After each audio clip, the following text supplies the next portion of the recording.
Okay, let's pray as we approach the Word. Father in heaven, thank you for your Word which you have preserved for us today and for all time for your people. Help us to learn from it. Help us to obey it, and help us as we this morning dwell on your Word for us.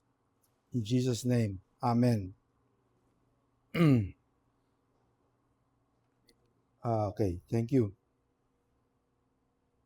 So this is Paul's sermon to the people in Athens. There are not very many sermons in the Bible, actually in the book of Acts. There were sermons by Peter. There was a sermon by Stephen. But this is the only sermon that was preached that we have on record that was preached outside of Jerusalem. Um, and the people that Paul preached to are those who did not know Jesus at all, and they worshipped other gods. And so we can learn from what Paul preached here in Athens. Athens is a city that's not very high, but there's a place in Athens called the Acropolis, and I don't know, you must have seen pictures of it. The Acropolis has the Temple of Diana, which is a very, very big structure, and you have to climb many steps to go up to the Acropolis because of its height, and even the stairs are made of marble. The steps to the Acropolis. In fact, maybe I don't remember clearly now, but more than likely the whole hill actually is probably marble, but I don't remember very well. But below the Acropolis is what's called the Areopagus. So the Areopagus is many steps below the Acropolis, and that is where Paul preached. And then still below the Areopagus is the marketplace.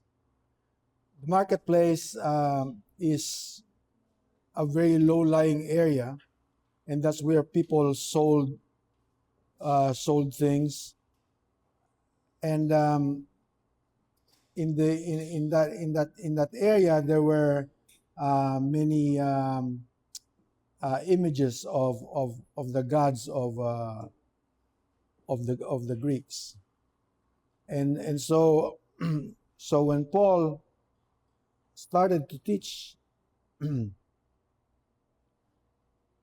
them, it says in verse 19 that in verse 16 it says that Paul waited for them at Athens, and when he waited for them at Athens, his spirit was provoked within him when he saw that the city was given over to idols. In fact, Paul did not experience this only in Athens. In Ephesus, if you remember, if you read the book of Acts, in Ephesus, Paul was stoned in Ephesus because when he preached in Ephesus, the people lost their business. And because the people stopped buying the images of Diana because they were converted, and so Paul was stoned in Ephesus, and so he had to hide himself. But he continued in Ephesus. In fact, in Ephesus, he stayed a long time.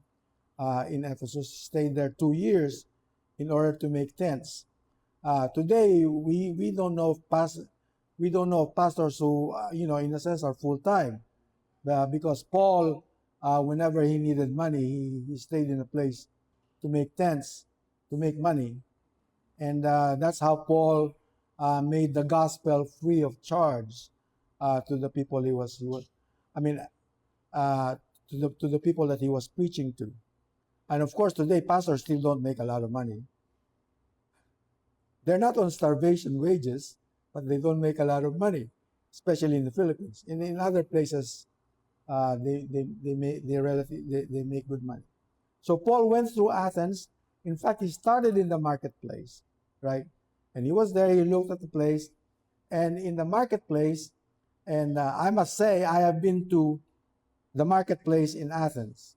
I have been there, and I've seen the places where they sold these idols, and they said the places, but there, that place which Paul is talking about, where it says to the unknown God, I did not see that place. I couldn't find that place anymore, because of course the Greeks a lot of the Greeks converted, and Greece is now mostly a an Orthodox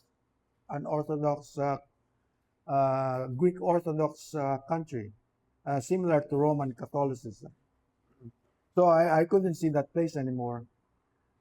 But from there, from the marketplace, they took Paul up to the Areopagus. And the Areopagus is a steep place, and there's no easy way to go up to the Areopagus. The place that we walked to from the marketplace to Areopagus was very dusty. And so when we got up to the Areopagus, I mean, my wife and I, when we were still strong, we walked the place, and we were full of dust once we got to the Areopagus. But the Areopagus is like a small hill. It's about the size of half this room, right? And it's made of marble. When we went there, this sermon of Paul was on the side of the mountain, printed in Greek. It was chiseled on the marble of the Areopagus. Today, of course, when you go there, they hid that place because a lot of people were probably scratching it, and the sermon probably was getting destroyed. So instead of seeing the original Areopagus, the mount of, actually Areopagus means Mars Hill. It's devoted to the god of the Romans, Mars. So when you go, if you have a chance to go to the place, you will not see anymore the etching of this sermon, but you will see it in bronze. It's now in bronze, and so it's a very small place. So when you go up, there's not much to roam around, and so it says here that Paul was brought up to the Areopagus and put in the middle of the Areopagus. And so you can imagine Paul standing in the Areopagus, and the people who were listening to him were below him, maybe about this height, right? So Paul was up there, the people listening to him were below. Paul preached this sermon at the Areopagus. And what Paul preached mostly is not something that we'll hear today. The reason why we don't hear this today is because we are already familiar with the God of the Bible. The God that Roman Catholics recognize is the God of the Bible. The God that the Jews recognize is the God of the Bible. So everywhere where there is Christianity, they recognize who the God of the Bible is. But one thing is missing right? One thing is missing between what Paul preached and what many people today believe. And I think it's appropriate for us to listen to what Paul has to say here again, because Paul here is introducing the God of the Bible. Because the God of the Greeks were gods that were impotent. They did not do much. In fact, the Greeks believed that the gods that they had played most of the time. They were not concerned with the affairs of men. But the God that Paul preached here is the God, first of all, he says, who made the world. God created the world. And that's very important for us to remember,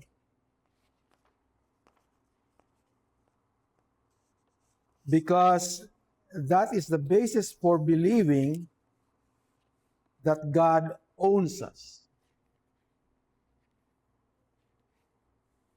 Because God made us, God owns us. You own the things that you make, right?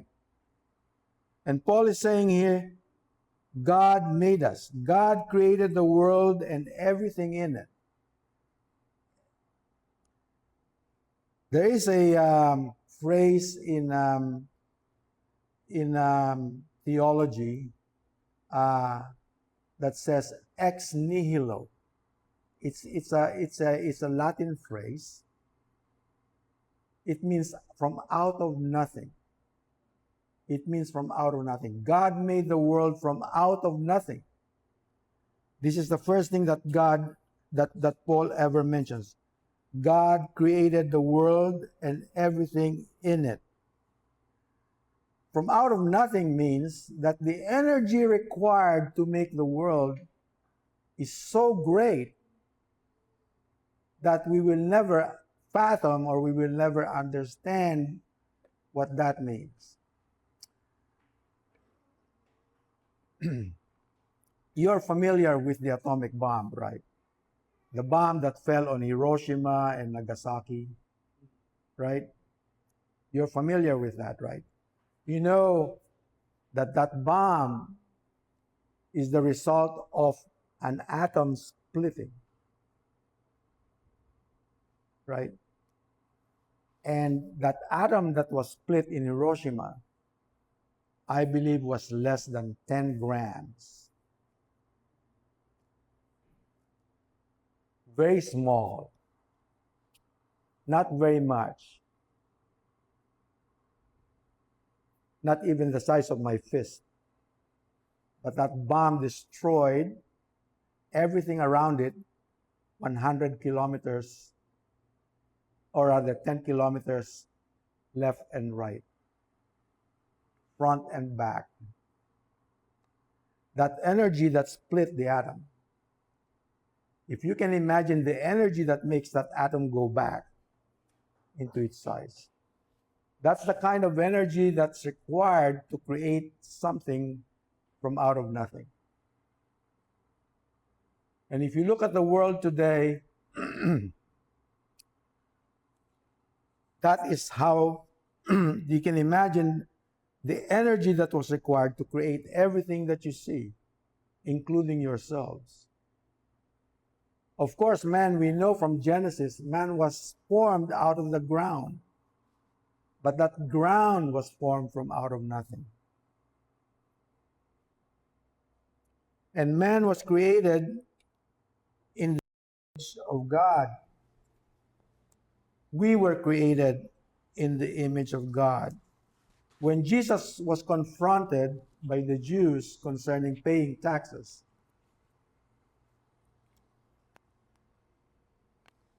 Jesus asked the Jews, whose image is on this coin?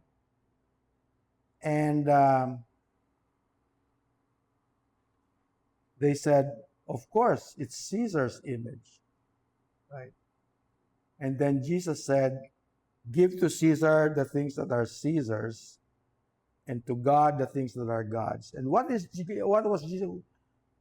Jesus referring to? what was he referring to?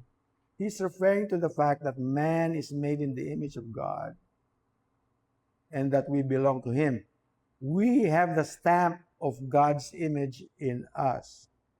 That image might be defaced because we sinned in the Garden of Eden in Adam. But God still owns us. God still owns everything. And when we get to the end of this, when we get to the end of the sermon, you will see God's call to repentance, and it is related to that. We belong to God because of His image in us. He put God's stamp is on us as people. The second thing that we learn about God being creator is that we are only stewards of everything that is in this world. We don't own anything.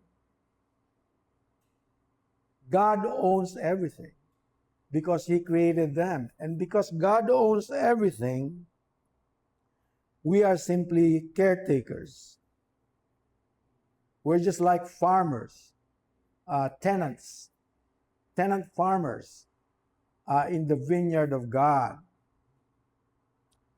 Whatever the things there are in this world, they are not ours, and we only temporarily possess them as stewards. We're just house helps. All of us are house helps in this world, house helps of God. It is for this reason, actually, that there's tithing in the Old Testament. There's tithing in the Old Testament because God owns everything. And when people tithe, they are basically saying, Lord, you own everything. And as a token of that ownership, we give you a tenth. We give you a tenth. Because we recognize that you own everything. Jesus was dedicated in the temple. You remember? Jesus was dedicated in the temple because the firstborn of every animal and the first fruits of the ground belonged to God. They were offered to God as a sacrifice. But God said, you are not to offer people. You are not to offer your children as sacrifices. Right? And so the firstborn male of every household was to be redeemed. In other words, you will not offer him as a sacrifice, and because you're not going to offer him as a sacrifice, you are to redeem him. And that's why Joseph and Mary, at a certain point in the time of Christ's life, offered 2 turtle doves and a pigeon. Right? Why 2 turtle doves and a pigeon? Because they were poor. The rich offered something more, like a lamb without blemish. But they could offer something different because they were poor. But everyone had to offer something to God to redeem their firstborn male child. So the dedication of Jesus was not instead of baptism, right? That dedication is a ritual that was particular to the Old Testament because the firstborn had to be redeemed. And so there's no redemption for every child in the family. Only the firstborn.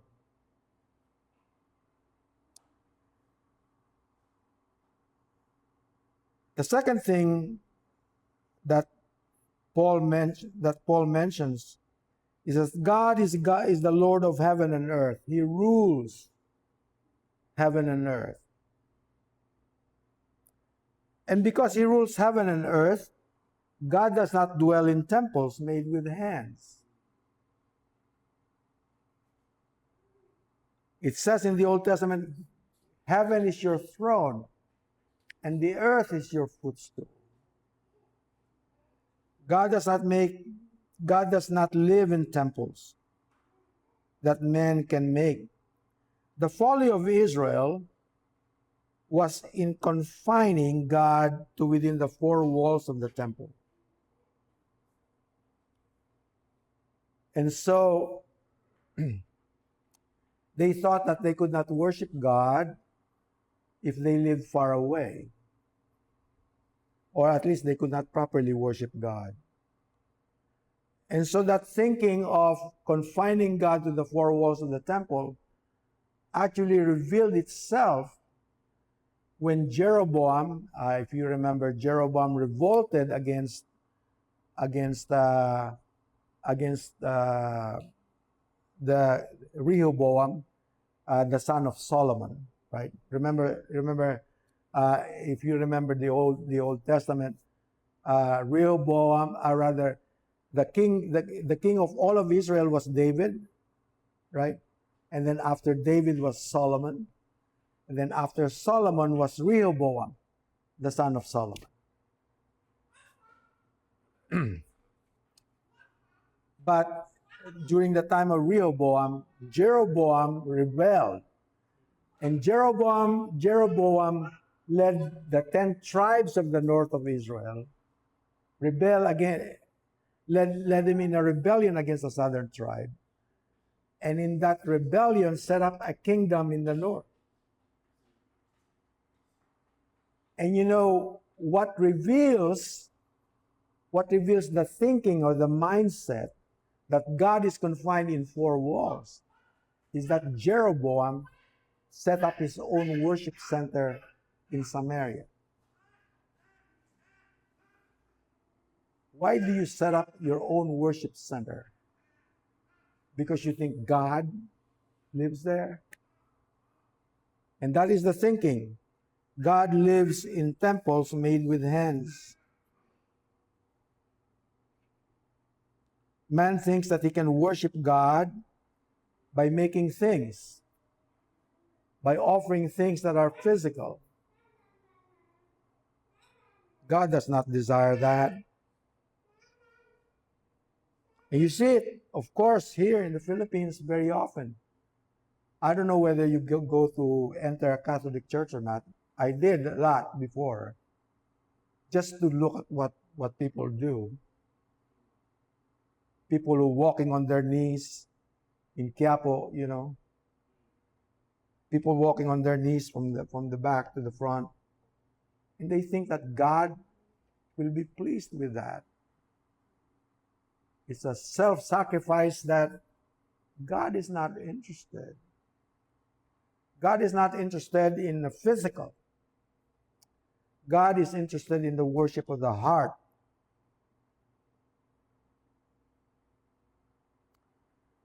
And this kind of thinking that you could find God to the four walls prevailed all the way until the time of Jesus. When Jesus was talking to the woman of the well,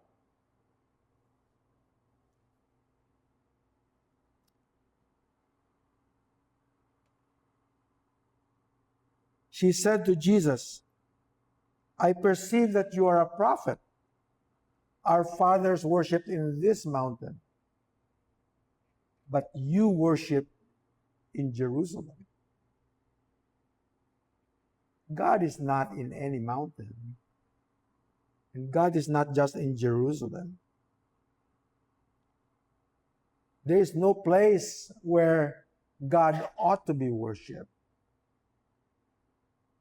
But God ought to be worshipped in the heart.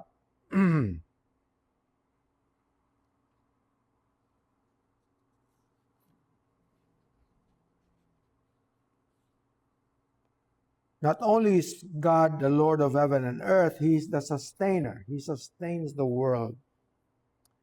God gives to all life and breath and all things. That's what Paul says. There are a lot of things that could be said about that statement. God gives to all life, breath, and all things. But let me just highlight one thing.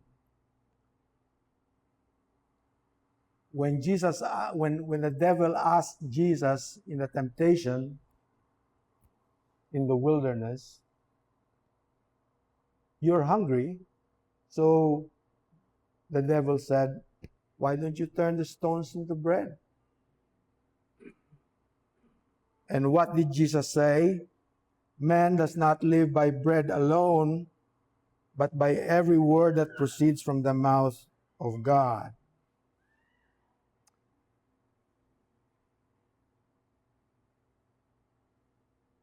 I was in the Philippines when the students were revolting against the government. I was here when people were anti-American, and they probably still are, anti-imperialist, supposedly. I was here, and their main concern was people not having food to eat. Their main concern was money and the distribution of wealth.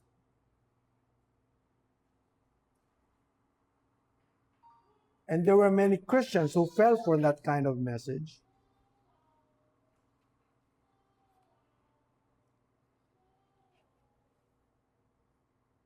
But Jesus says man does not live by bread alone. There are people who mix the gospel with social concern. And so they think that feeding the poor is like preaching the gospel. And it is not. It is not. The Bible says that Jesus upholds all things by the word of his power. We need to understand that it is the word of God that makes things happen. God created the world by his word. God sustains the world by his word. God feeds the world by his word. God judges the world by his word.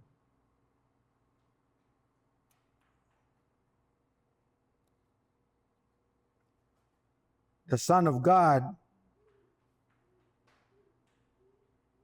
even after his incarnation, still sustains the world by his word.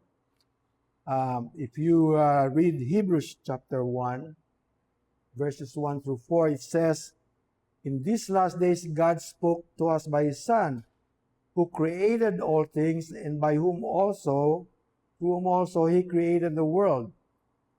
And he sustains the world by the word of his power. And when he had made propitiation for sins, he sat down at the right hand of the Majesty on high. Hebrews chapter 1. So even when Jesus was on earth, physically, as a man, he was sustaining the world. God sustains the world, and this is something we will never understand. The reason why is because we think in terms of 1 plus 1 equals 2. Not 1 plus 1 could possibly be 1, right? That's the way we think. So God sustains the world and Jesus sustains the world. Both are true. And it is only by faith that we understand what that means. We cannot understand it in any other way.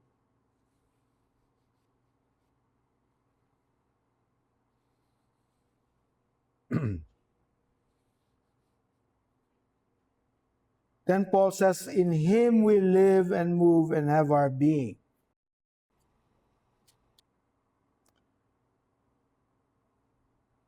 Paul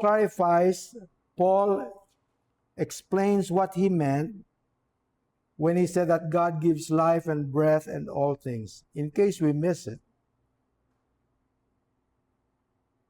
our every movement, our every breath, everything that we are is sustained by God. And it's made possible only because of God, because of his word, because of what he does. God feeds the birds of the air. He clothes the lilies of the field. And Jesus said, after he said those things, if I care for those little creatures, if I care for those little creatures, what more you, the disciples, what more you, O you of little faith. But what is difficult to understand are the tragedies that happen in our lives. And usually those tragedies actually happen more to people outside the church than to those inside the church. And they are difficult to understand. And especially people who do not believe in God, who do not believe in the God of the Bible, it is even more difficult for them to understand because they think they can do something about it.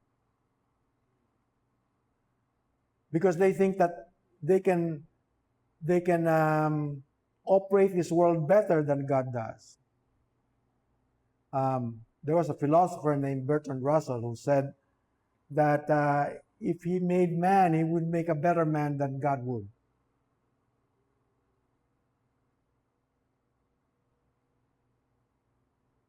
But it's not true. God knows what he's doing. And the thing is that everything that God does in this world, is directed toward us going back to him in repentance. Everything that God does in this world is to make us go back to him and worship him and to to give him glory and adoration with our lives. I'm not talking about singing, because that's the impression that most people have of worship. They go to church and they sing aloud and they spend 1 hour, 1.5 hours singing, and then 15 minutes of hearing the Word of God. That's not what worship is. I think we already heard the words from Romans chapter 12, right? You present your bodies a living sacrifice, holy, acceptable to God, which is your reasonable worship, which is your reasonable service. In other words, our sacrifice to God is not that of things we make with our hands, not the things that we say with our tongue, but the things that we offer to God in terms of service to others from our heart.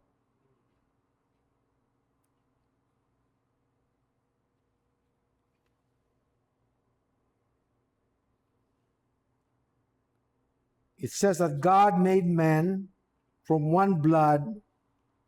God made man from every nation, of every nation from one blood. And here Paul goes back to creation.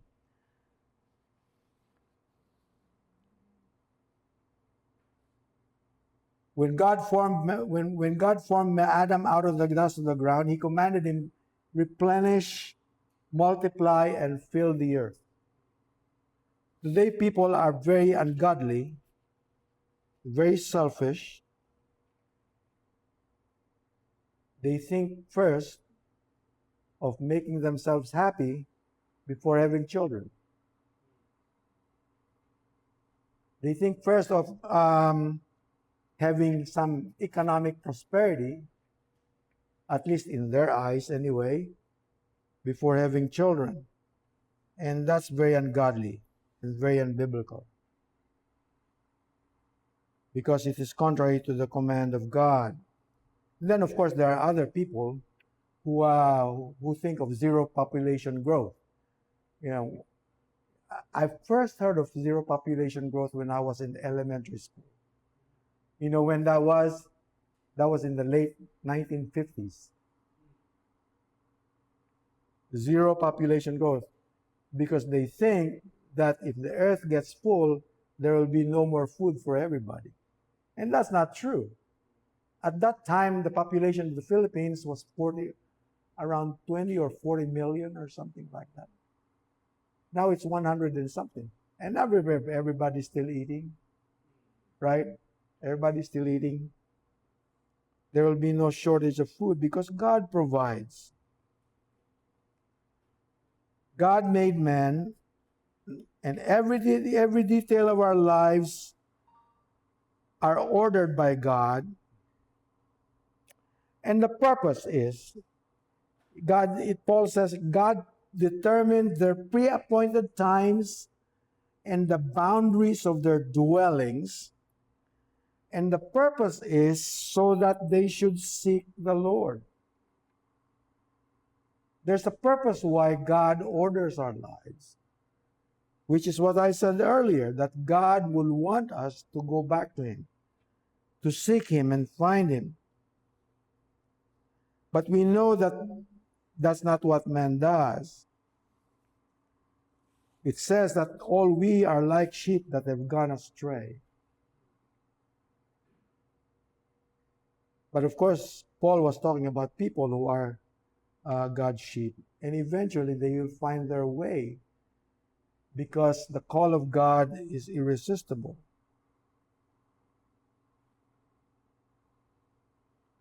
Man is described in the Bible as lost.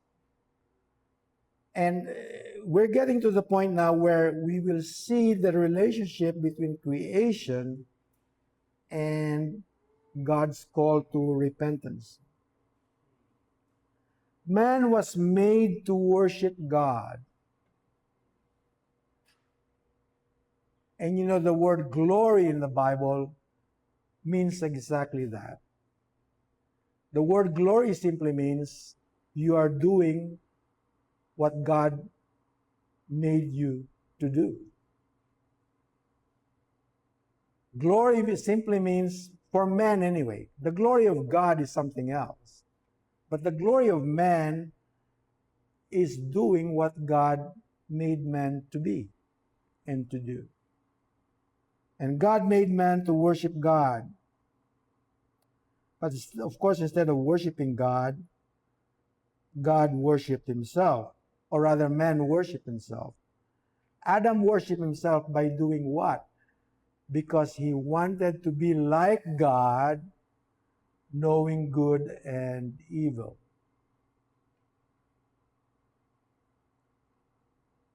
And so the Bible describes man as becoming vain in his imagination. And so God made their hearts foolish and darkened their minds and darkened their understanding.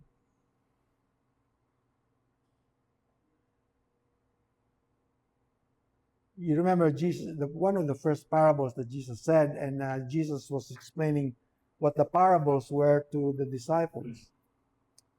What did Jesus say in explaining the parables? You remember the parable of the soils, right? If you read the parable of the soils, to those who are outside, it will not be clear. But to you who are inside, I will explain it to you. So that those outside hearing, they may not hear. And seeing, they may not see. And that's what God does to people who are in rebellion against God. He makes their imagination vain and foolish. The word vain in the Bible simply means nothing. That's what the word vain means. Vanity of vanities, all is vanity. Nothing. Foolish. That's what vanity means. Of course, vanity today means different, right? When a woman is vain, dresses up. So that's what that vanity means in the Bible. Vanity simply means it's foolish, it's vain. It means nothing. And that's what God does to a person who's running away from Him.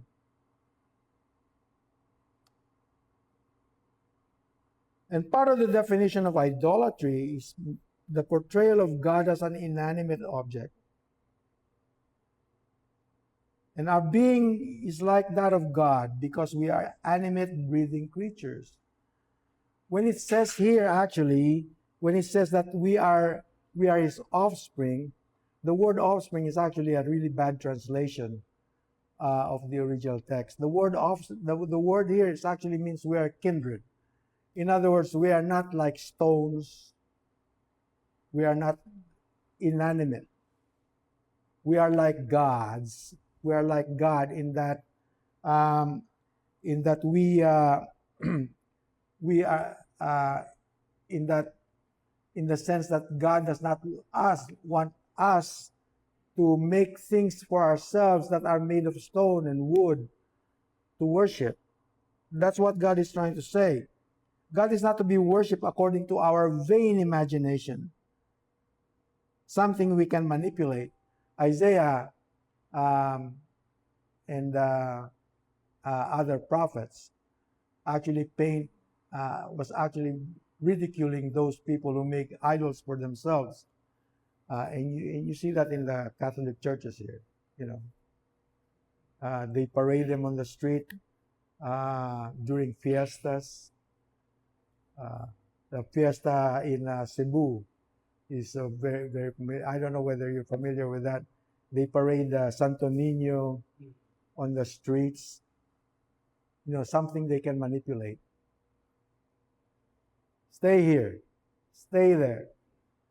God is not like that. God does not. You cannot manipulate God. But here we come now to the point where where Paul talks about Jesus Christ. Of course, Jesus is not mentioned here. You remember? Jesus is not mentioned here at all. But it says the man whom God set apart or whom God designated who will judge the world in righteousness. And he's talking about Jesus. Now, interestingly enough, because Jesus is not mentioned here, we think, well, Paul was not preaching about Jesus, and therefore, it's kind of like, why is that? Why is Paul not preaching about Jesus? And the reason is really, really very simple.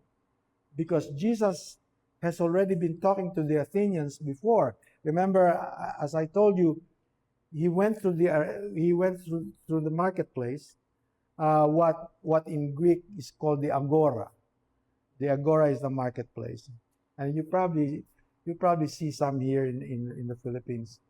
They call some places agora, right? That just simply means market or marketplace. It's the Greek word for market.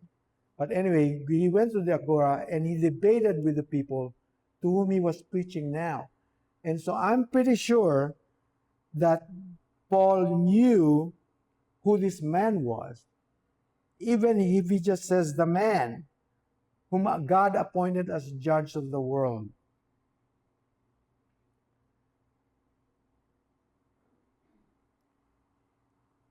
And there's a guarantee that this judgment will occur.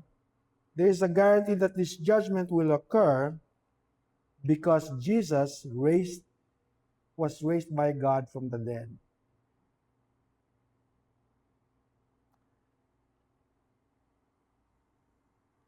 And so now Paul, before he says this, goes to the punchline and says, the times of ignorance God has disregarded. So he went from God, right? He went from God to now talking about repentance. Why is that? Why is that? Why is Paul now talking about repentance? Why is he not talking about Jesus saving you from your sins? Why? Right? Isn't that what the gospel is all about? Isn't the gospel talking about God has saved you and therefore accept salvation? Right? At least maybe that's what we've heard before. God has saved you and therefore accept it. But you see, the gospel is not about Jesus has saved you. The gospel, although that is probably one of the end results, right? It's like eating. When you eat, you get full, but sometimes not necessarily, right? But getting full is only the result of the eating. Just as repentance is something you do, but being saved is the result, or what happens after your repentance. But there's a lot to explain about that. The times of ignorance God has disregarded. What are the times of ignorance? The times of ignorance has to do with the fact that these Athenians are Greeks. They're not Jews, so they're not familiar with the Old Testament. And so they're ignorant about what God has done in the Old Testament. They're ignorant about Christ. Christ is talked about in the Old Testament, and they're ignorant of that. Christ was predicted in the Old Testament, and they're ignorant about that. And so Paul is saying the times of ignorance God has disregarded, and so now God calls all men everywhere to repent. The repentance is a return back to the God of the Old Testament. The repentance is a return to the God who made them.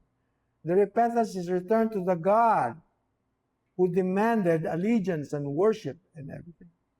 And notice that repentance is not something that God requests. God does not request repentance. It says, what does it say here? Paul says, God commands all men everywhere to repent. God is not begging.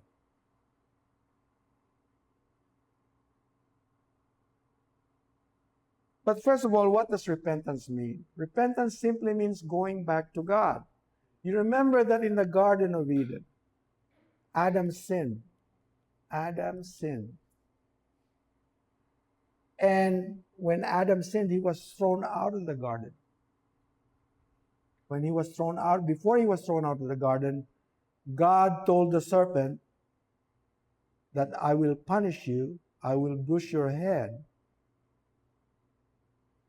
And I will bruise your head through the seed of the woman. And that seed of the woman is Christ. And so what we have in Genesis all the way up to chapter 3 is the beginning of the gospel about Christ, which the Greeks were not familiar with. But after Adam was thrown out of the garden, he has no way of returning. He has no way of returning unless God makes it possible for him to return.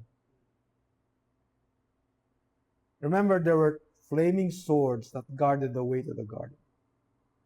It guarded the way to the tree of life. And man could not return on his own. Man could not return on his own except by God's appointment. And so what we have here is God's command to repent. Why? How can God command people now to repent? God can now command people to repent because there is now Jesus. Jesus who Paul introduced to the Athenians, and this Jesus who the Greeks are now, who were ignorant of, but have now been introduced to. Repentance is something that everyone needs to do. I don't know how you've come to know Christ, but I hope part of that process is repentance. Because that is the only way back to God, is repentance. Repentance means basically returning to God and Him being the focus of our worship and our lives and our service. Everything that we are, everything that we do must be focused toward God if we have repented. Because otherwise, there is no salvation. To repent means to return. And that's what the ordinary word repentance means. The ordinary word in the Old Testament is to return to God, and to acknowledge God, that He is Lord of all, that He is our God, that we belong to Him, and everything that we are and everything that we have belongs to Him. God is not to be listened to because it is desirable outcomes. Right? There's a church there that preaches that. We worship God because, we could get rich. We worship God because God will heal my child. We worship God because our lives will not be in peril all the time. We worship God because of this and that reason. No. God commands everyone to repent. God's desire is that all men come to repentance. Isn't that what the Bible says? God is not begging us to repent. God commands us to repent because He is God.